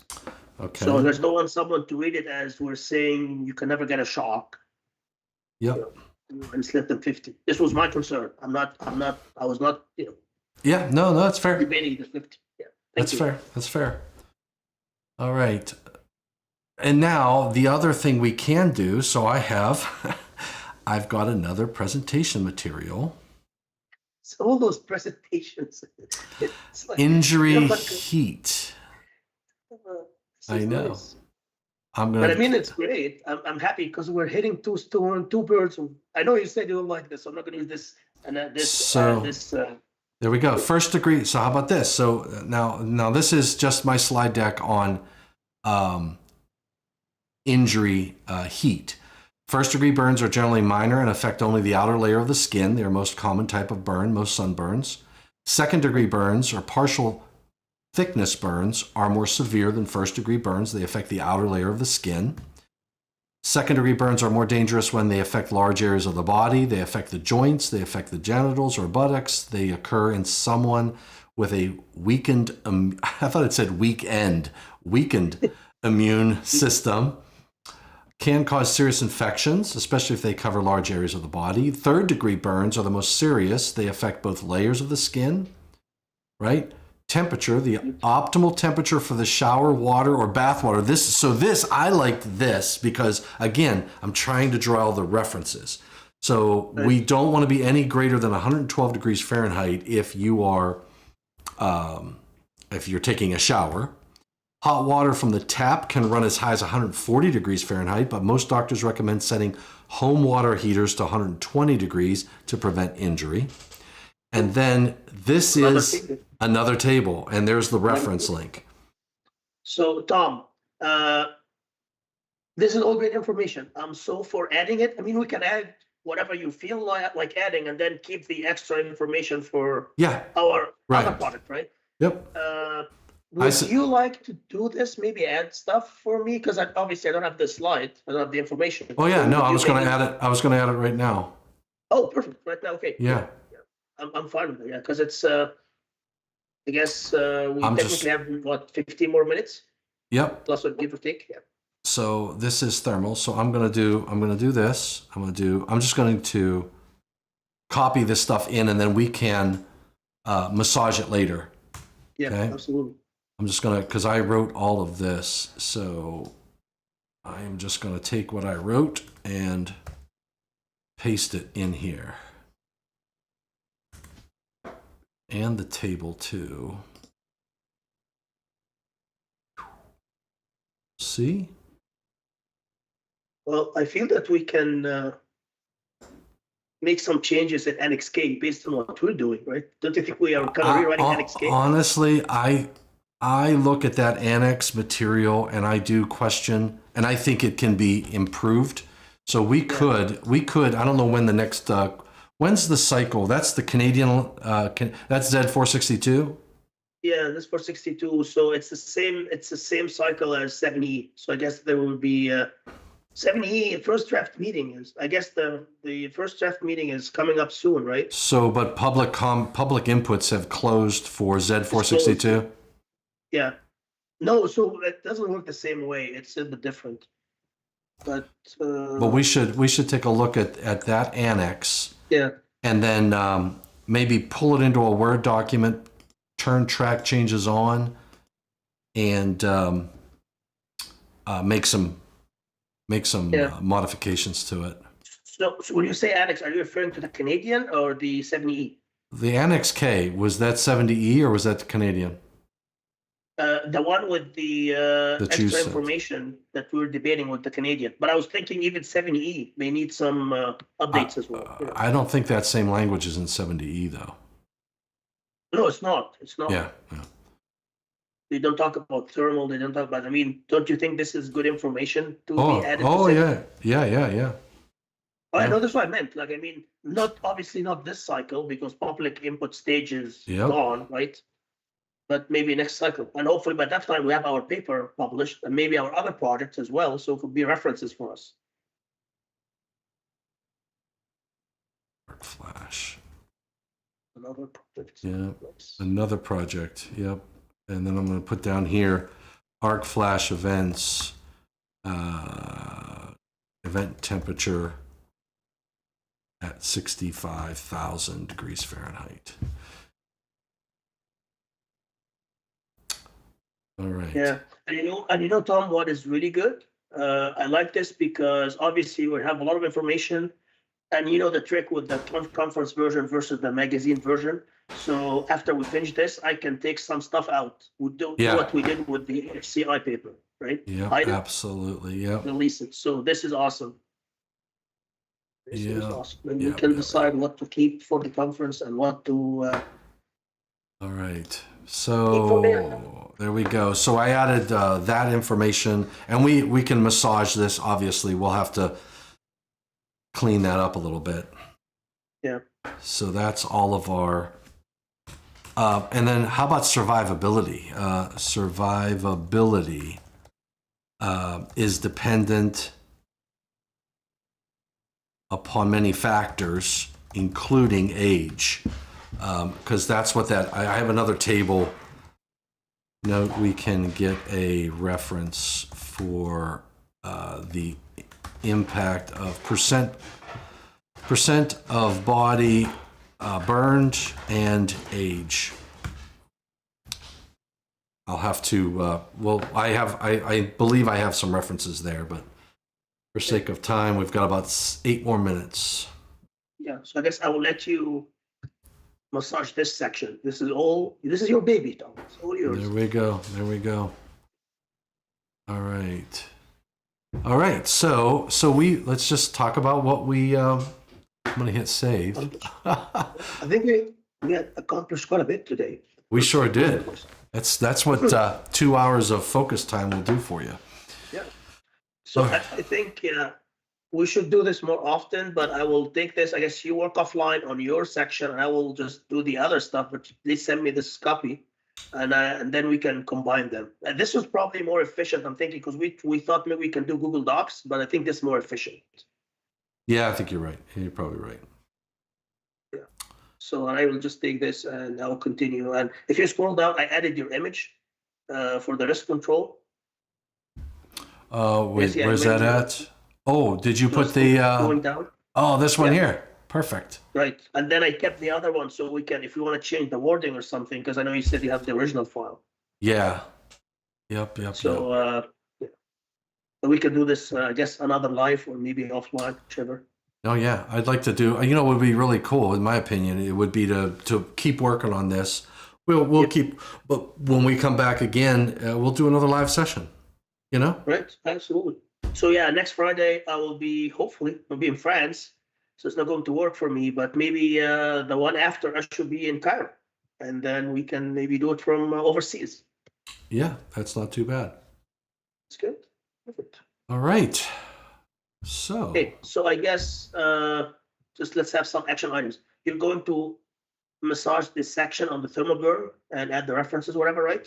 yes, And I will work on the other stuff that you added, the adding a new table for the decibel stuff, like the acoustic energy and whatsoever, and include some references. And maybe I'll just work on the reference because I've been putting this off. I shouldn't. I'll just create a reference list and have 1584 and all the stuff that we discussed, and the YouTube video as well. So I will just hopefully next time when we get together live, I would have all my stuff and you send me yours. I can combine them into one version and send you the version the same thing I did the same way I did this morning. So when we go live, we have the most recent, version of the draft. yeah. So I'm And gonna. yeah, other thing I was planning to do, but I haven't had a chance yet, is to start talking about the goals. And goals should be relatively easy because we have this. I will take this from our presentation, ESW presentation, because we had slides really nicely defining what the goals are, the 8 goals that we were discussing, and the definition of each goal. So I will add this section. So hopefully next time you will have this. That is perfect. In your So paper. that's perfect. All right. So I just sent you that Word document. Perfect. Let me my check my stuff mail. share. Yeah, I think I got it. Yep. No, this is not you. Okay, it just came through just right now because it's another email. But yeah, so I have the document, the Word file, and I downloaded it. That is perfect. Excellent. All right. So you have you have the latest. You have everything that we've done today, and then I have my section. I'll work on the sound stuff, and I'll just massage that a little bit. You're gonna put that one into a table. I can even put it into a table. It doesn't matter, but we'll. Yep. I can do it. Yeah. Yep. That sounds Cool. good. Yeah, I think as long as you can maybe if you want to do the thermal burn part because this is a lot of changes, and then maybe I don't know if you get a chance, we can do it in the next live session or maybe offline. Just maybe read through the other stuff that I wrote just to make sure that they're clear. Or if you want to do it live, we can do it live, whichever. Oh yeah, no, I'll continue to work on it between now and when we get back together again. So we'll get back together again. When did we say? In a couple weeks, right? 2 Fridays. Yeah, just like maybe in 2 weeks. I'm not sure what. Like I said, next Friday might be tough, but maybe afterwards it'll be Friday or another day. It doesn't have to be Friday, I guess. Whenever you're Yeah. available. Next If Friday week. doesn't work for you. Yeah, next week. Next week anyway. I'm teaching a 70E class, so Cool. Yeah, and I think I'm I'm traveling. teaching Wednesday and Thursday, and I think I come home either Thursday or Friday. I think I come home Friday. I can't remember. I'll double check.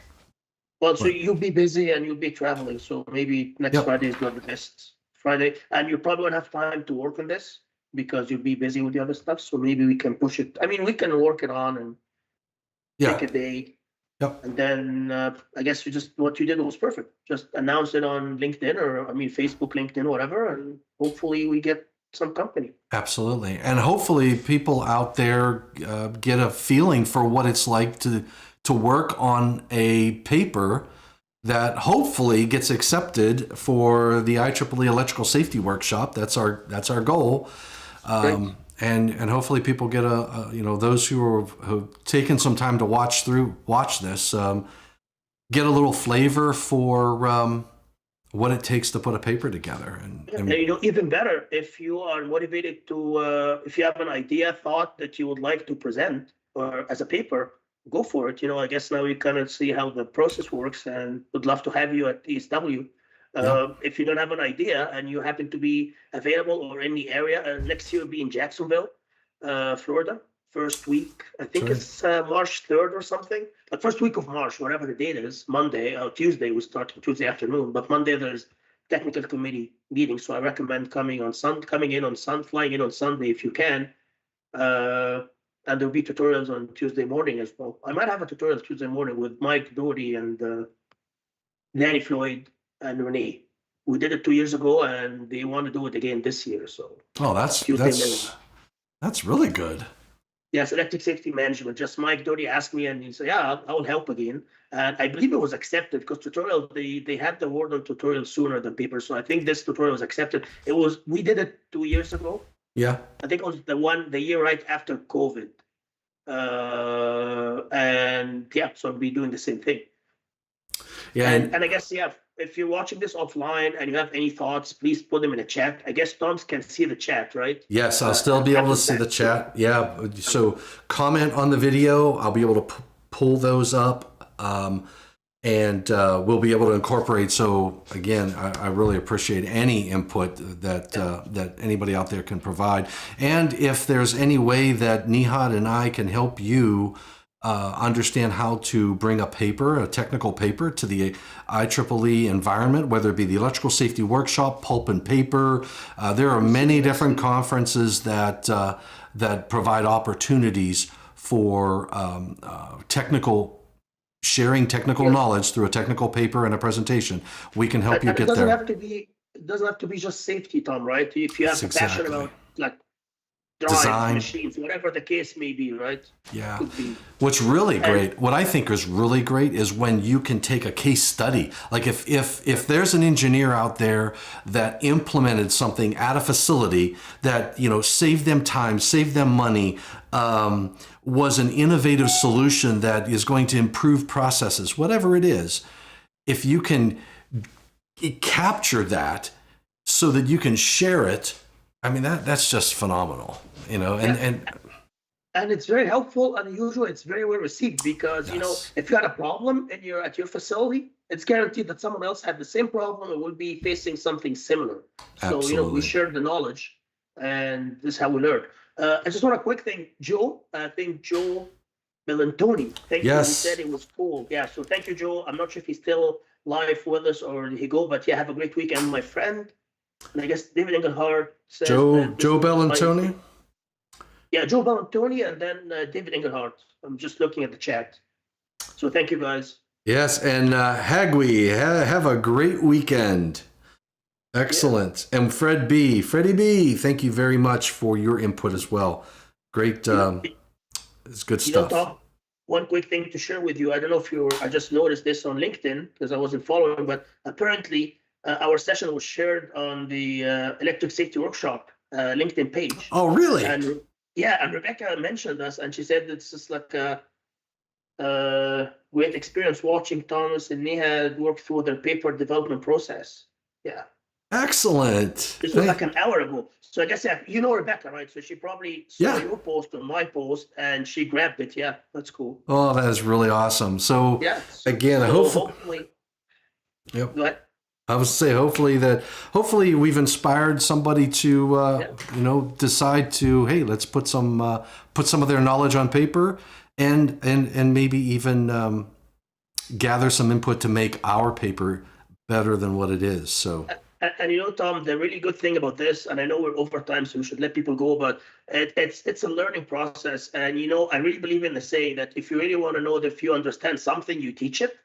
And this is kind of more or less of what we're doing. I'm learning a lot from Tom and learning a lot from the comments and just challenging myself. Like, we haven't got to that part yet, but Tom and I had a big discussion on the hierarchy of risk control and where to fit, lockout, tag out, whether it's like elimination or is it like administrative control. We haven't got to that part yet, maybe hopefully the next live. But as I'm writing this paper, I'm challenging myself and what I thought I understood. And it's just a great learning experience. And once it's documented, other people get to benefit from the knowledge. B, in the future, I'll talk about myself. I'm not sure about you, but I tend to forget things, right? So I can always reference my papers, like, because this is kind of the information that I needed or I gathered. And if, let's say, another couple of years down the road, I need to go back, I can always go back to my paper, and then I have all the references, all the material. So just a good source, even for myself. Absolutely. Yeah. I love it. Well, Nehad, thank you for taking the time out of your day as well. And we're another step closer to getting our paper done. Yeah, absolutely. Thank you, Tom. Have a great weekend and safe travel to you, my friend. And hopefully you and Bobby Joe have a great weekend. And I'll see you at the next live, I guess, whenever it is. Absolutely. All right, brother. Thank you. Thank you, Tom. Sure thing. Everyone. Thank you. I'm gonna have a good weekend. Yeah, you too. All right. That was a great session. Hopefully you got something out of it. Thanks for joining in. Thanks for all you do for the electrical industry and electrical safety. Thanks to Nehad again. And take care, stay safe, and please stay healthy. See you next week.